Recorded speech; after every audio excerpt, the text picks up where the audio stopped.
Hello to all you magic makers out there, and welcome to Touch of Magic, where we explore everything magical, mystical, mysterious, and metaphysical. I'm your host, Marissa DiAradia, aka Sin City Witch, and today we have with us the amazing psychic medium Robin for our first Psychic Saturday episode. So, Robin's a psychic and evidential medium here in Las Vegas, and she spent time training with some of the best psychic mediums in the world. She's certified in psychic forensics. She's assisted in actual cases where there were missing people involved. She also teaches tarot and other divination. She is a Reiki master and teacher and a shamanic practitioner and a bunch of other things. Hey, Robin, welcome. Hi. All Hi. right. So I'm so excited to have you here today. It's a Saturday afternoon here in Las Vegas. I know you guys on the East Coast, it's a little later. And if you're catching this on the replay, excited, please tune in. You know, you can watch these anytime. So if you didn't catch it on our live, please, if you go to youtube.com/touch of magic, you can subscribe and watch them anytime you want. Anyway, that's enough. And if you haven't subscribed, subscribe. It'd be great. Anyway, so Robin, so I gave you a little bit of a bio of what you have going on in your realm of magic here. You want to tell everybody a little bit about yourself and how you got started? I can do that. First and foremost, though, I want to thank you for inviting me today. I appreciate it, and I am very honored. I have gratitude towards you as well. So thank you. Of course. As for myself, what brought me here was the universe kind of squeezed me like a little pimple. I was in the IT world. I have a long history of the psychic mediumship in my background, but I shoved it down like every other human being, hiding it and avoiding it. And about 2011, the universe was literally pushing me out of the IT world. I fought, kicked, and screamed about it until 2019, and when everything came in collapsing on me. So I decided to take the leap of faith, leave my entire corporate world in IT, and jump into where I actually belong. There you go. The universe will push you out, like no matter what. It'll point you in the direction and just keep pushing and pushing, and you can't fight it. Like you could try and you could delay it, but you can't. Like I had so many write-ups where I wasn't used to write-ups. I mean, it was just pushing and pushing me out. Well, you have the tower moment, right? Where everything, like if you don't do what the universe is trying to push you to do, it will explode everything. They're giving you every opportunity. This is what you're supposed to be doing. This is what you're supposed to be doing. This, and then all of a sudden you don't do it. They're like, okay, bitch, I'm gonna make you do it, and that's it. That's how it works sometimes. So I totally get it. I've been in that situation myself. So did you already knew that you had abilities, or you were feeling things, or was this something that was kind of like a hobby or on the edge of your consciousness? How would you describe that? So early on, I knew something was different about me, but my whole history of how I was raised, it was a little bit different as well. Okay, I was kind of like dropped off in somebody else's home. Um, Nationalities were different, everything was different, and I had to be on my best behavior. Okay, they were a religious family, so I really couldn't talk about. And I was very little. I was 4 when this started transpiring. I couldn't talk about things I was seeing, hearing, sensing, feeling. I just knew I was an emotional wreck, and it was not because of the situation that was going on with me personally. Right. So instead of getting in trouble, I kind of just hid it from everybody and was hoping to hide it from myself. So as the years go on, it's getting suppressed and suppressed further, but it started coming out in my dreams. And I would see futuristic car accidents when people were going to live, not the passing away part. Right. I found that as I started going to school, my mother would ask me if I was a witch, because every time I'd get angry, we get into a fight, like weird stuff would happen with the TV or the radio. Like just my anger was just too much. So going to high school, if I drank alcohol, I would start predicting things for people. just random things all over the place. Because, you talk a lot when you're drinking. Oh, yeah. Oh, well, listen, I don't think you're the first person that could say that when they were drinking, they got a little more psychic. I think the defenses are down, right? Right. And then when I got to school, like actually I ended up telling this girl that if she didn't shut up, that I was going to break her arm. Somehow between midnight and school, she broke her arm. So everybody that heard that came to school with the little cross and like, Oh, no. yeah. And that was Oh, right no. after I predicted all the cars coming. So it was popping out here and there. Right. As I turned into an adult, I didn't realize what had happened, but in one fell swoop, I ended up unable to leave the house. I was diagnosed with agoraphobia with a panic disorder. I couldn't eat. I couldn't go anywhere. I couldn't do anything. And I didn't know it was spirit. Nobody was there to guide me. Right. I Oh, that's a scary thing, right? Yeah. So I ended up, fast forward a little bit, I ended up staying in the house for a few years, didn't go anywhere, didn't do anything, couldn't even walk down to go get a pack of cigarettes back when I smoked. And I love to smoke back then. Then, I got pregnant with my son. Things kind of mellowed out temporarily. And then I went to work in the corporate world. Like, I know I'm fast forwarding quite a bit. There's a lot that's in the background. Of course. Listen, this is we're just chatting here, and honestly, we don't have time to go through the whole thing. So I'm trying to get the highlights. This makes a lot of sense, and I think we're all following, right, guys? We got it. I get it. So corporate world, and then. Well, they made fun of this in IT. So I was in IT. They made fun of psychics and stuff. And in my head, I thought they had turbans on their head. Like, I was not educated whatsoever. Right. Not exposed to it either, because I lived my job. I didn't watch TV. I didn't keep up with anything. So the universe just said, you know what? She's ignoring us. So we're just going to push her out. And when we push her out in there, we're going to make sure that she's surrounded by people who die also. So she understands what her job's going to be. So not only am I a psychic medium, I do help people transition to the other side. And I found out that not all mediums do that or believe in that. Wow. Okay. That one was the hardest for me to digest out of all the other stuff that I work with, the psychic side, the mediumship side. It was, how is a soul just lingering around? Or how does that soul know to come to me? Or that made no sense logically whatsoever. Well, so it's taken me a lot of years to figure it out and understand it. The spirit realm, I mean, we all know this. When you're dealing with the spiritual or the paranormal, there's a certain level of faith and a certain understanding that the neat little box that we try to put everything in doesn't always work in those circumstances, for sure. So, well, maybe explain to people, what is a medium and how does that differentiate from other psychic abilities? Just so maybe some people don't know what that is. What's your take on that? My take, wow, I should have prepared for this. My take on mediumship is somebody who is able to raise their vibration up and be able to, I don't know how you want to say connect, because I work with my guides and my angels, my messengers, and I try to work with them on a daily basis so that I have a good feel and sense of who they are. And so I can rely on that team.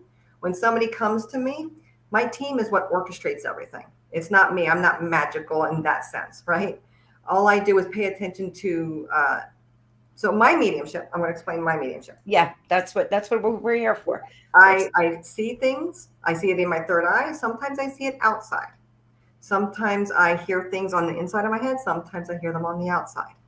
I feel medical issues. I feel the trauma somebody has gone through. So I'm able to describe. And I don't describe in detail. I don't horrify the person over again. But I do touch on areas that they may have experienced just to get the client to understand I'm with that person. Sometimes they give me names. It's a way to communicate with the other side, basically, mediumship. Psychic is predicting things. It's past, present, future. Am I going to win $1 million tomorrow? Right. Things like that, right? It's energy that you can project. Mediumship is connecting with your guides and angels to help bring forward loved ones from the other side so that you can have healing, like closure with someone's passing. The same thing works for me when it comes to missing persons. I start pulling in either the energy of the person that's passed away or I psychically tap into the person who is still alive and missing. Okay. So, Okay. I noticed in your bio it says evidential Mhm. medium. So, what would differentiate that from a different type of medium? Evidential, obviously, we know evidence. So, I'm going to guess what that is, but why don't you let us know? So yes, I studied to be an evidential medium because the evidence is what started coming up to me first. I'll come up with names, I look for things and I ask the universe for things that you cannot Google, that you cannot find on Facebook. I don't have the time to look people up to start with. It's not Right. my thing, because there's a million people. And as you guys see, I don't even use my account, like my name on my account. Okay. Right. And a lot of people don't give me their real names when they book. However, I look for names, dates, how they passed. Mostly it's memories from their past. If they took a trip together or how they grew up in that household with their grandparent or their aunt versus their mother. Just Right. evidence, things that you cannot pull up by searching for it. Like you're not going to go up on somebody's identity and find them with those comments. Right. But so wouldn't all mediums have to show some sort of evidence if they wanted, like me personally, somebody's got to say something for me to believe somebody's an actual medium and talking to one of my relatives. There are certain things I already know that they would have to say to me that I know for a fact that person would say to me or bring up in some way. Right. Because And not all people do that. Not all people expect uh, that. You might get a name right, here and there. So evidence is back to back to back evidence. It's not a name or a random month, or it's not a right. little No, I snippet. agree. Yeah. That's not evidence. Random crap is not evidence. Yep. And but a Something lot of that people, is verifiable. Like I feel the same way like when people do investigations. Like if you're going in and you're doing like let's say you're doing a paranormal investigation, right? And you need to come up with an actual name. Like if you're in there and you're connecting with that energy, what's the name? How did they die there? What's their purpose there? And it's got to be stuff that I mean, we got to be smart, people in this realm, and when we're doing any kind of work for people, we have to be providing some kind of value, or else nobody's going to believe it. true, but we run into the problem where a lot of it's on Facebook or Twitter or whatever, Instagram and all those other outlets. They Right. post their life on there. I look for things that from their childhood. I look for things that you cannot find. So even if their name is available and it's on their Facebook account, I Right. don't know this, but I'm not going to look for their name. I'm going to look for other evidence that you can't find online. Right. But so when you're doing mediumship though, how would you go about, like how would somebody even go about doing that? Like if somebody's coming through like from 5 generations ago, like their great great great great Aunt Tilly, right? So she's coming through. I mean, you can't Google that. Correct, but most of them don't know 5 generations back, so we're lucky there. Yeah, yeah, I hear you. I hear you. So, Some of them so will do talk. Some will yeah, talk about how they were on the boat coming over from Italy. Some will talk yeah, about just different things that, unless I really sat down and hired people, which I'm not doing, right, to find. And more often than not, the client will go back. They'll have certain things, like even songs. They'll have a song in their head, or they'll have a piece of paper with certain words down, and those words will pop up. Okay, got it, got it. I'll bring them up. But a lot of them go back home and they're like, "Oh, I talked to my mother, and my mother said this, this, this, this. I didn't even know." Right. So that's the stuff I look for. I don't want anything that's on Facebook. I don't want anything you can just Google No, I and that's where wouldn't. the evidence comes in at. It's just stuff that you can't find easily online. I gotcha. I gotcha. So I didn't even, like you just informed me. So I'm a reader and I didn't, but I don't do a lot of mediumship unless, I do some channeling if I get messages through my guides or whatever. I mean, that's pretty common. I don't deal with the dead too much unless somebody is yelling at me, but I wouldn't imagine that, um, like somebody, I can't imagine just being able to pick somebody, like somebody sitting there and they want to talk to X person, like my grandfather. You can't just like say, oh, I'm going to pull grandpa out of the ether and talk to him now, right? Like that's not how that works. No, we don't have a direct connect. It's up Yeah, to yeah, spirit. yeah. It's up to spirit. So more often than not, I'm thankful and grateful because more often than not, that the person that does come through, I don't know before I start. Even the client Right. doesn't tell me. But thankfully, they push through the person that needs to communicate. Okay. Right. But if that person doesn't come through and I'm bringing up a whole family list, I'm going to ask them, I said, is there somebody in particular? And then I got to provide them all the evidence from that person if they step forward. I've been very fortunate Right, in right. that realm, Okay.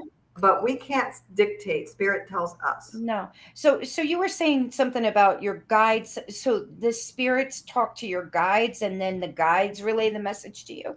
Is that It, how you do it? it depends. So basically, I have a mediumship team, a psychic team that I rely on to bring through information. And it's kind of like Okay. a blend for psychic and mediumship for me, Right, right. which I keep hearing as a no, but it's just the way I work. And those spirits that come forward, they'll impress me. They'll come up and push and make me feel how they felt before they passed, or a memory that they had before they passed. Like if they were out fishing and the guy passed away fishing, he's going to remember that fishing trip and they were talking Right. about the red cooler, and I'm not going to know what the heck for. So I could talk with the spirits and with my guides, but I rely on my guides and angels to facilitate and bring that spirit close enough so I can communicate. Okay. So that's not something I have heard. I didn't know that that's the way. I mean, I thought they just came right through the person. But is that like a protection mechanism to not allow negative entities to come through, or is that just your process or the way you were taught to do it? It's my process because I also deal with, and I see a comment up there, the Reaper work. Because I do help people transition, I have to have that safety net around me. Got They, it. like I said, they can impress and do things and I prepare before every session. I make sure everything's cleansed, everything's clear, only love and light. I don't allow anything negative. But because Right. I do that kind of transitioning work, I'm more susceptible to having that around. So I kind of have safeguards. Right. Right. Makes sense. That makes sense. I get it. That's interesting. I like that. I think that's a really good idea, and I think um but does anything get lost in translation? Do they push them forward? Don't mind me. I'm always thinking of like, how does this work? And like what, would that filter the information through your guides, and does that change the information in some way? A lot of it still filters through me. A lot of it Got does. it. It Got really it. does. But Got every it. single reading will be different. Every reading. And I think it's because every person that has lived has been different. Well, yeah, absolutely. You know what I'm saying? So Yeah. every time I do a reading, I'm always surprised. But yeah, like I said, I'm still impressed with their energies and stuff. They're still Right, around. right. It's just I've got There's my still the connection. You just got a protection around you and this filter that keeps clarity and peace around you while you're doing it. that, and also I try to get one person at a time because they have a tendency to come through a lot A at lot. once. Okay. When we have people that have passed away, like in my generation right now, I've got almost a whole lot of my family, like almost all of them at a certain level gone. Yeah. They're all going to come flooding through. So I asked my mediumship guide, hey, can you bring forward the person who they want to hear from the most?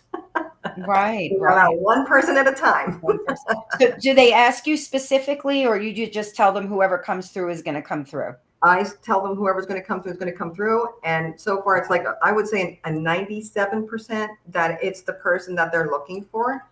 And then sometimes a bonus, more people come through afterwards. But I've had a few people ask me, hey, I wanted to talk to my husband who just died a month ago. I was like, Yeah. I mean, thankfully it's worked, but I cannot guarantee You something can't, like well, that. of course not. And anybody who says anybody who says they can guarantee it, that's Run. crap. Run away. Run away. We had a question here. Are you able to ask the spirit a question during sessions? Yes, I am. Yes. There you go. Yes, That's the whole point, right? yes, Robin, do you practice psychometry? I do, but I try not to rely on it because it's more psychic than it is mediumship. It's Got it. it is energy, and energy flows. Yes. All right. So let me ask you a question. So what do you think happens to people when they die? What do you think? Where do you think their spirit goes? Like, because you're able to just tap into it. So that Judeo-Christian concept of a heaven where you just go afterwards and hang out there wouldn't really allow for them to come back, right? And I know spiritualism believes that you can doesn't matter what your religion is, that the spirits are still there and you can connect to them. What's Robin's concept on this? Like, what do you think happens? Based on what little I have seen, because I'm sure it's like a granule, like a grain of sand. Yeah. Everything is energy, like I was saying earlier, right? Mm-hmm. And our souls, like we can't cut ourselves open and see our spirit on the inside. It's somehow able to fit into our body. But our bodies are so tiny, there's no way our spirit can fit into this one body. Okay. Right. We got a little sliver of our spirit. And I fully believe that we are reconnected energetically, almost like Wi-Fi. We don't see the envelope when we send an email. We don't see the envelope. We don't see the address. We don't see the stamp floating away. Right. It's a different frequency. And I feel that based off of what I've seen, we go back to a collective of that energy. So we meet up with family and, and we can present ourselves however we want to present ourselves over there. If we had hardships physically, we don't have those over there. Like we can bounce around, do whatever we want. We can look how we want. Our ego's gone, so we don't really do that so much. But I don't see a man, standing over and having his disciples below. But I think that intention, like if you believe in that all your life, you may set that stage up in your head. So when you do pass over, you may see created that for yourself. Because energy, you can create anything you want on the other side. So it is what you want it to be or have always believed to be. I just think of it as energy. So heaven could just be a construct of what you believe it to be when you cross over. That's interesting. And maybe hell too. I don't know. I mean, if you think, I don't know. I've only had one soul destroyed that I've taken over there, and I've taken over a lot. So that's not an occurrence. I don't feel that there's like a heaven and a hell per se. Right. I just feel that, so when you twist the top and the top is moving really, really fast and it bumps into something solid and it just goes crazy and flops over. Yeah. Well, that spinning vibration is how fast they're going. We're the ones standing still. We're the hand there that it bumps into. So the physical world and the frequency of vibration is the spirit world. Okay, very cool. Yeah, that's interesting. So do you believe in reincarnation? Do you think when they go into the cosmic stew of consciousness that they get plucked back out and thrown into another body, baby, cat, dog? I believe that they have the choice to, if they want to reincarnate. And sometimes often that and again, this is just my perspective on things. I can't speak for anybody else. Right. Sometimes they wait for the entire collective that they incarnated with before they reincarnate again. Right. It's just lessons. Like Earth literally is a school. You're learning lesson after lesson. And if you incarnate with that team again, and you're talking about soul family, soul tribe.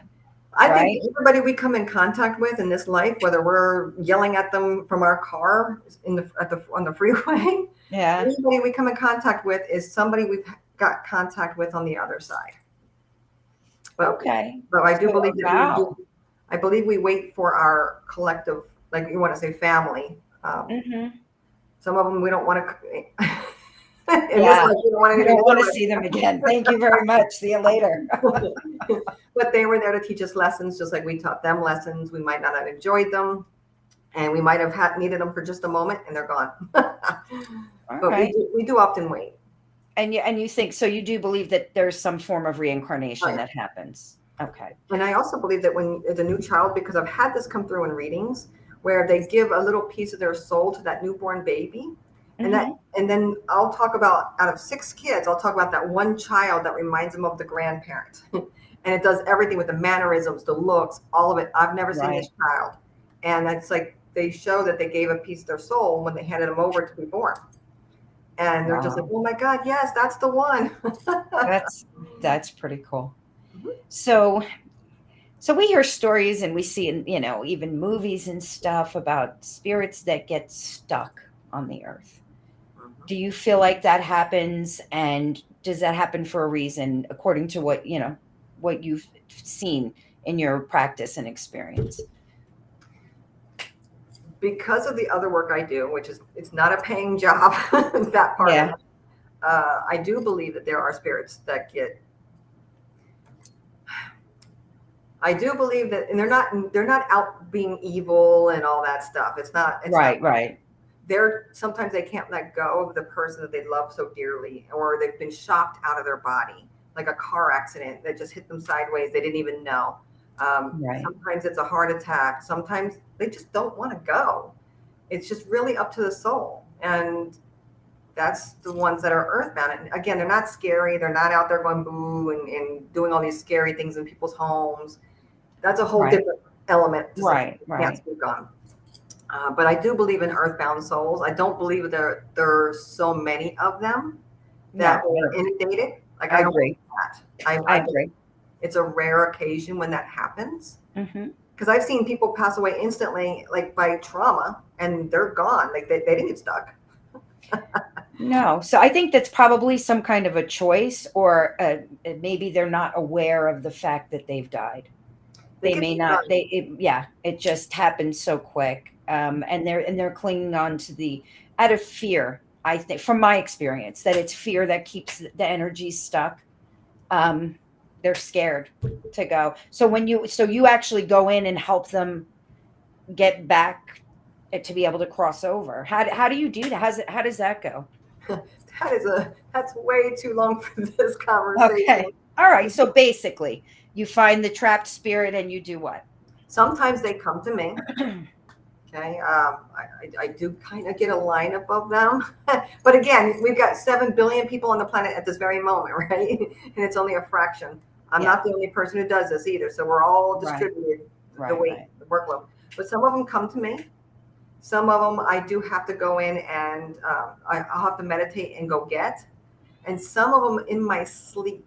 For some reason, they'll come through my sleep. Oh, wow. And I just don't understand it, but you can feel it run right through your body intensely when it happens. And they set up a scenario for these individuals. The sleep doesn't happen as often. When they come to me, that seems to be more often. I'm lazy with the meditation, trying to do it on purpose. Right. So it's just different ways to go about it. It's something that I do plan on putting a class together to help other people. So between helping people transition and teaching children how to shut themselves down so they can sleep, I'm focusing in those two directions to teach. Well, you know what? You can let me know when you're doing that class, because I would love to learn more about that. That's fascinating to me, to be able to know how to help them cross over, because you sometimes, if you're a psychic person, you come across an earthbound spirit, right? But I would have never thought there's some way for me to fix that for them or help them, or that's wonderful. I love that. That's they great. have to be willing. Yeah. You can't force them, right? And it's something about, when you're in that sleep cycle, I think a lot of people connect to those who've crossed over much more easily.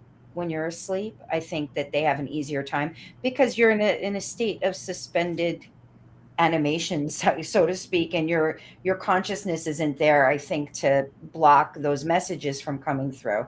I mean, even me personally, that's the most open time I've been to any of my relatives contacting me or coming through, is during a sleep state. It's because you're not like blocking that energy. And I think when you're awake, sometimes you don't want to see that crap. I mean, right. You know what I mean? You don't want to deal with it when you're just living your life. You're trying to just be in the real world. You got to keep your feet in the real world sometimes, right? Okay, so let's see. Oh, other people want to take your class too. Yay! That's awesome. Yay. See, this is great, right? There's a question here from Terry T on YouTube, and she says, how come when we pass, they say our loved ones will come and greet us, but won't they have to be reincarnated by them? Or how come a psychic can channel a loved one that has passed for years? I guess so. If you're talking about a cycle of reincarnation, they're trying to figure out, like, how can they be reincarnated but also contactable through mediumship?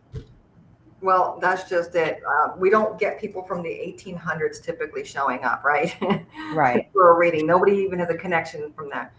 So we here on Earth, we created time, a construct of time. On the other side, they don't follow that rule. So for them, for us, 1,000 years can pass here, and it feel like a day over there. So it's completely different. And Right. I'm exaggerating on both ends there. I'm sure it doesn't feel like just a day, but there's no countdown to say, oh, I got to be there in 20 years and reincarnate and stuff like that. So basically, when somebody could be gone for 30 years and I could still connect with not only their energy psychically, but connect to them through mediumship, because they're, plus we've got, remember how I told you about our soul, where it's only a sliver inside this body? Mm-hmm. What do you think the rest of it is? Yeah. Okay. There you go. So there's So you can there's a always whole, connect. and, Yeah. and honestly, I think the concept of all of this, I don't think in our current incarnation, in our human form, in our minds, that we could even grasp the magnitude of the reality of the universe we live in. If I'm being honest, would be Mhm. very difficult. We're, you know, we're kind of stuck in this limited ability, and we try to expand that knowledge, meditation, try to expand our spiritual understanding, but nobody has the one truth, and nobody really knows. And I don't think we're going to know till we're not in these bodies that we're in now, and we're out there floating in the ether somewhere, and the truth will be there. And then when we get popped into another body, it's gone again.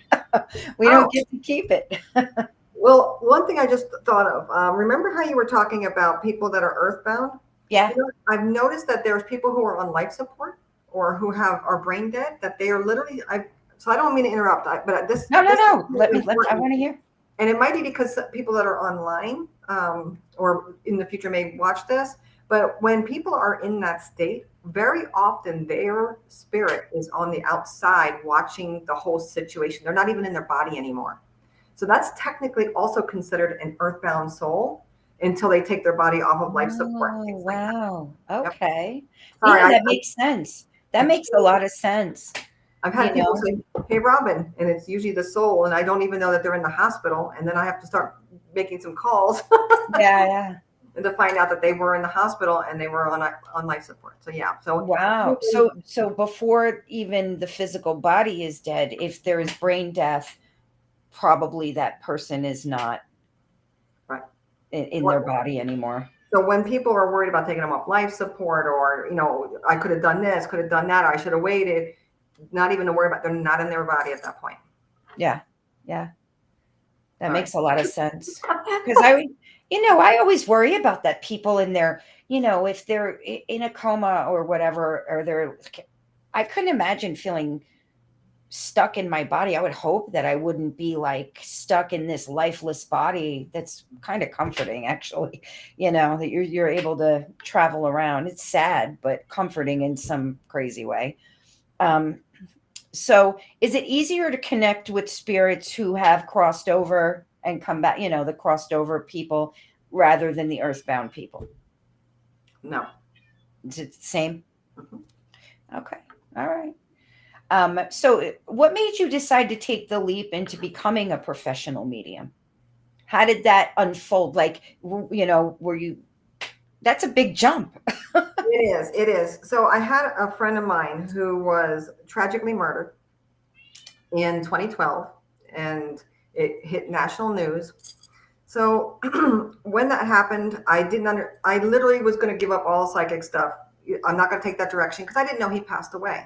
And usually I know before they pass away when it's something like that. And I thought, you know what? I'm a wash up. I can't do this. And about 8 months later, that dream state, I don't even know. I don't remember all the details of it, but I do recall him coming through as a little boy. And something really, really negative was trying to hold him back. And it was just probably my own mind playing, right? Right. I knew because he was, I don't want to gross anybody out, but he was kind of cut up. Okay. Mm-hmm. So I kept feeling that negative thing grabbing onto me. Mm-hmm. Literally trying to grab on. It didn't have hands at that point. And the kid couldn't speak. And I knew who it was. I don't even know what I was talking about, but there's a long history behind that. But that moment when all that was occurring, I brought the kid over onto the boat and it washed through me. And all of a sudden, boom, I knew what was going on. He was one of those souls that did not transition. And that's why I didn't get the acknowledgement that he had passed. So I was hating myself and abandoning psychic stuff. So when that happened, I went out looking for answers. I said that there's something going on. This is something that seeing is believing. This is seeing. This is believing. This is feeling. This is something you can't explain to somebody. So I need to understand it. So I went from psychic shop to psychic shop, found the psychic shop I wanted, took class after class after class after class after class, trying to understand the connection. And once you submerge yourself in it to that point, it's almost like you can't close the book anymore. You can't close the chapter. You can't unsee things that you've seen through classes and through a world that you didn't know existed. And I would say 2016, I was every after hours thing I was working on was metaphysical. By 2019, I think my job had suffered so greatly. They were trying to push me out. I was miserable. And I said, you know what? Because I'm in the wrong place. I need to do this. Like my soul was being sucked out over there. So I need it. It's just a weird, it's kind of like when you crave something when you're pregnant and you gotta have it. Yeah. That's what your body starts to do. It knows it. Its switch goes off inside of you. And that when my friend was murdered, and he's not the first one in my life to be murdered so gruesomely, and it's not me. Trust me. It started when I was a little kid. That moment propelled me forward. If that would have never happened, I don't know if I would be here today where I am at. Wow. So you just knew this was the right path for you. That was it. After that happened, I knew, because you can't unknow something. It's just so bizarre. Yeah. Well, once it's like you can't unsee something. Once you've seen it, you can't unsee it. The same thing. I always tell people who are looking to expand their psychic abilities or, kind of explore the paranormal within themselves, within their lives, that they have to realize something, that it will change them, number one. Mm-hmm. And that once you know something, you can't unknow it. And ignorance is bliss sometimes. Mm-hmm. And because people get very overloaded by that when they open those doors to that psychic energy. That's why a lot of people think it's evil, because it's overwhelming and it's scary and you have to deal with your shadow. You have to deal with all of that energy. And I think that people, they get scared and think it's something bad, but it's actually a purge of all of the disbelief and the things that you are holding on to that are no longer part of your new reality. Because once you see the truth, whatever your personal truth is, that's it. Done deal. You can't unsee it. That's a fact. Yeah. All right. Well, one thing I noticed that is with a lot of other mediums, they go through that anxiety situation where they have panic attacks, and they look for answers medically, and they're going from doctor to doctor to doctor to doctor trying to figure out what's wrong. And more often than not, they just opened up and didn't even know what they did. And They don't know how to handle it because they're not around other people who are metaphysical or spiritual or even have anything to do with psychic or mediumship. Right. So there's a lot of people that are searching out medical diagnoses for panic disorders and high anxiety where that's crippling them. And it causes medical issues everywhere. Your heart will go bad, your kidneys, your gallbladder, like everything seems to be going out of whack. And when you think you've got something, it's something else until you identify. So it's another thing I want to help people with, because they don't even know that they're opening up psychically. They're suffering, but don't have any idea why. Yeah. And there's absolutely physical manifestation. And I have also heard that if you do any kind of trance mediumship, that it definitely does take a toll on your bodily parts, your heart especially. And I've heard that happens. And if you're not properly protected or properly trained, that is way worse. So it's important to have people around you. And honestly, it's much better to help with those symptoms. Awakening sickness, I call it sometimes, where you're having this awakening and you're feeling a lot of these emotional disturbances that can come up. And when you realize that the paranormal, when you realize that this is real, when you realize, I say the same thing about new witches, when they realize that magic is actually real, when they understand what it is, and that shifting of energy and that shifting of consciousness that happens, opening your psychic ability, people get freaked out. Because it's one thing to think you want to be like Harry Potter or something, you know what I mean? But to actually see the truth of what it is. And it's far beyond what you can, each person's experience of it's so different. And it's far beyond anything that you could explain to somebody else. When they go through it, they're like, holy crap, this is real. This isn't like me, going through the motions at church or learning prayers. Like I was raised Catholic, right? All of the prayers, going through the motions of all of that. There's something bigger and deeper, which you may be aware of, but when it affects you personally, it's like mind blown. And the emotional repercussions of that could be really harsh. That you teach people all the time, right? So like, and that's something when you're dealing with this stuff, there's nothing wrong to look for a mentor like Robin.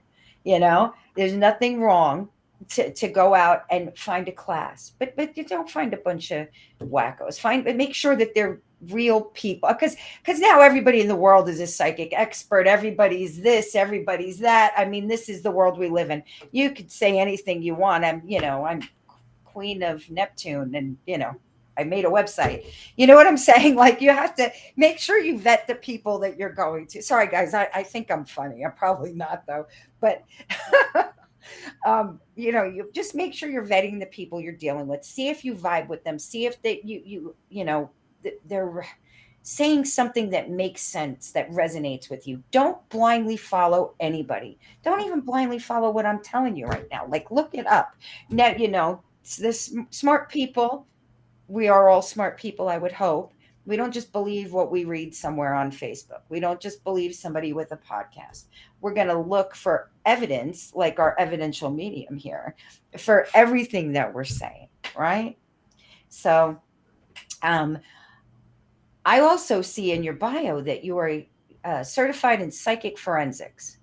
Yes. Talk to me about that, because I am totally fascinated. I'm thinking like psychic CSI. What's going on? Well, it's not like CSI where they're going to get. Well, I guess it kind of is. Yeah, kind of is. I'm going to apply it to missing persons, so because I don't want to make this gruesome or anything. Yeah. No, let's do it. Yeah. So I've studied with a couple different world-renowned mediums that actively work cases with police departments around the world. Okay. Wow. I've learned how to tap into my energies, but I'm a creature of drawing. Even though I do stick figures, Yeah. I'll draw a map out. And sometimes I'll pull out my pendulum to work with my pendulum. That's where the psychic side of things get involved. It's more psychic than it is mediumship when you're looking for a missing person. Right. Absolutely. And that's what the forensics work. You're forensically looking for, you're trying to find people, or you're trying to find whether someone's living, you're trying to find someone's dead, if someone's lost a cat or a dog, which I just did a missing cat situation. We got, wow. But it's, I should have really prepared for this, because I just move on with my life, one thing after the next. I don't think about it much. I just apply it in my reading, and then I turn things on at that moment. So I'll sit down and I'll start to meditate over it, and I'll set the intention that I'm looking for so-and-so, or somebody who's been missing 6 months, because sometimes they don't give you all the details. Right. Okay. So I'll grab, as long as they're in the US or the state, I'll know where to grab from. And then I'll start dividing the state, or I'll divide the US and start using my pendulum with that. And I'll start narrowing my questions down, shorter and shorter and shorter, until I hone into a spot. I don't know if you saw on my page the other day, I found someone's missing brother. They came in from Hawaii. And no, I didn't see that. Oh, tell me. So he was missing 3 weeks, and the sister flown in from Hawaii, and I guess another family, the niece lived here in town or something. And I don't remember all the details of it, but they came in off the street, asked if they had somebody who can help with missing persons. I was getting ready to leave, because I work over at Enchanted Forest Reiki Center for in-person stuff. And I was getting ready to leave there. And I said, well, just so you know, I don't guarantee anything. I've been studying this, but, I can help if you want, laying it all out, right? They're like, yes, please, anything will help. Take them back there for a 30-minute session. And I'm drawing this map out, literally on a certain side of town, 2 different cross streets. I found a park, and between the map and my pendulum, they kept asking me, are you sure it's not on the other side of town where Metro's getting calls over there? Like, no. So I'm still drawing. I literally drew out exactly where that person was going to be found at.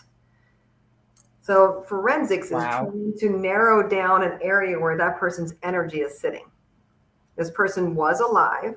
He was at a park, at those crossroads, when everybody else was trying to get him in Henderson and report him in Henderson, because his missing persons flyer went to 500 different places. Right. You know, a lot of people were looking for this person. And all the calls came in from southwest, wherever Warm Springs and Eastern area is. Yeah. He was all the way on the other side. Wow. They trusted what I gave them. And like I said, like I think it was 45 minutes later, they called Enchanted, or I would have never known. They called Enchanted and said they had him in the car. That's fantastic. That's wonderful. Yep. So is that similar to like remote viewing or different technique? No, it's pulling in the energy. All I'm doing is just like I was saying, meditating, connecting, you know, utilizing those guides and looking at a map forensically, trying to narrow down an area, general area where that person could be. That's awesome. That's great. Yeah, and that's different than remote viewing. Obviously, that's a different method that you're using there. Yeah, but I'm fascinated by remote viewing too. I love it. Trying to get somebody who does remote viewing on the show. If you know anybody who wants to come on, let me know. How do you mean remote viewing? Because when I ask for travel, I'm able to remote view. Well, you know, the actual remote viewing, like, you know, the government had that program where they were training the soldiers to look at targets that are, you know, in different countries and stuff like that. And they were actually training, they were using these, they're saying everybody can do this. Like we can tap into it and see different targets, different locations, different, I don't know. I'm fascinated by it. I love it. I took an online class once and I freaking love it.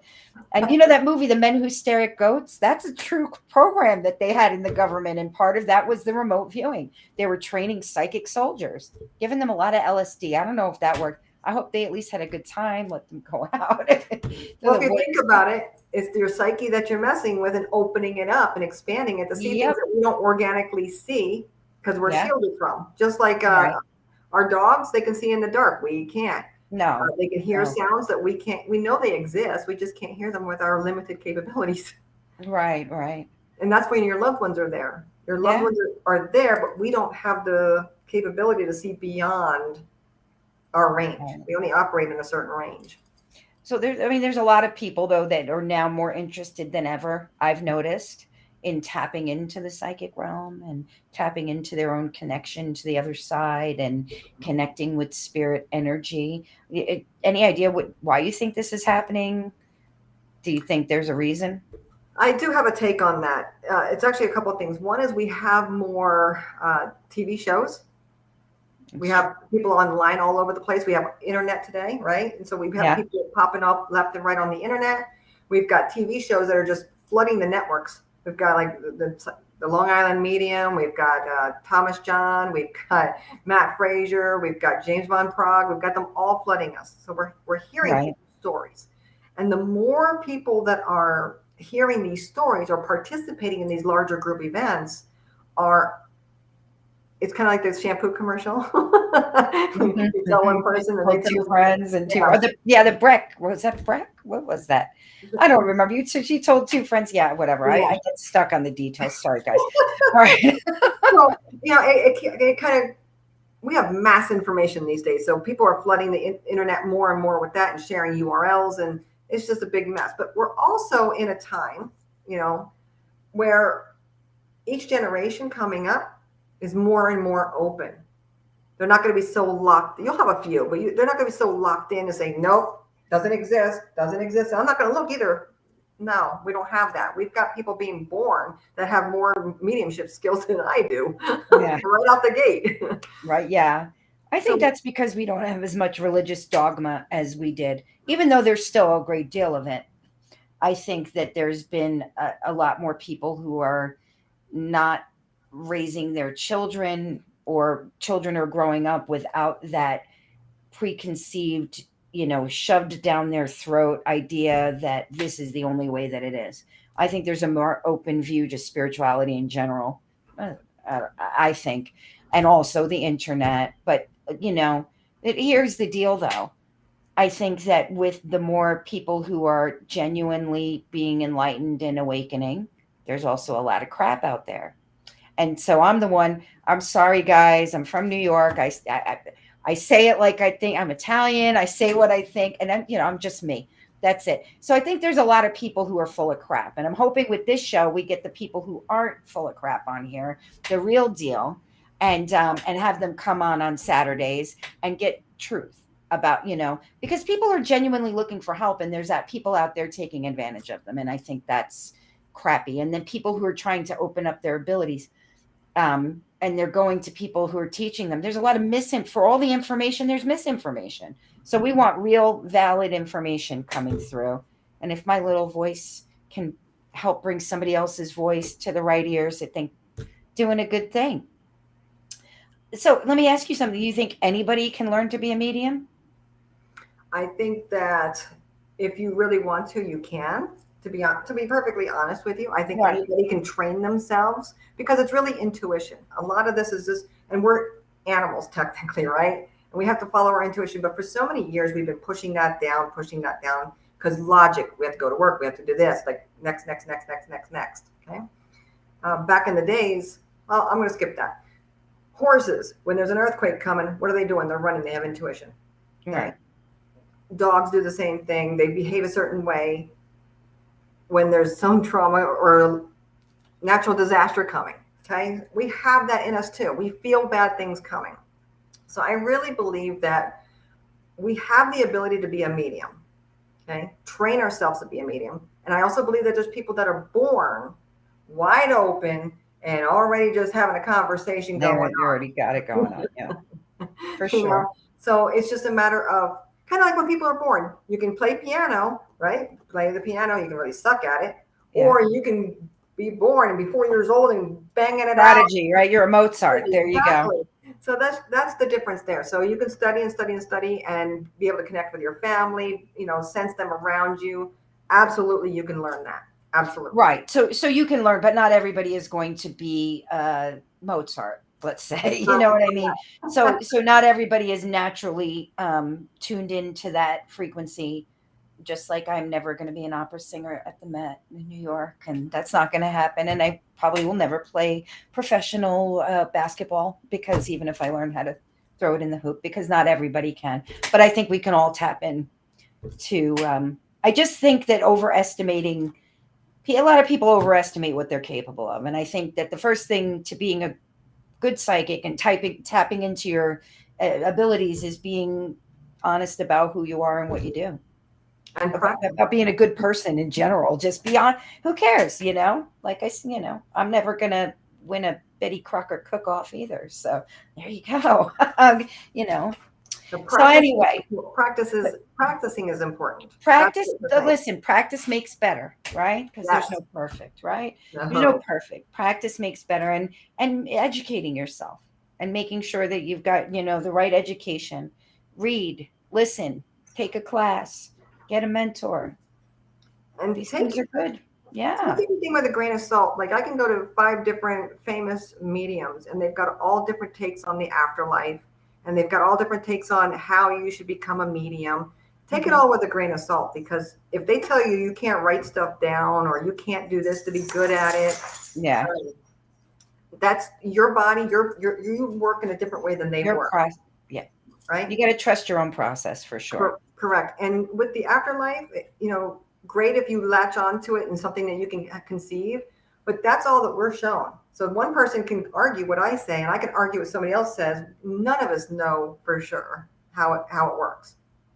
So just research and make sure that you feel good about who you're going to for the classes. That's going to make the whole difference. Because if you don't like what they're saying, or it's just, they can be bad all the way around, and it can turn you off from wanting to learn how to be a psychic or learn how to be a good psychic without going out there and doing the wrong thing.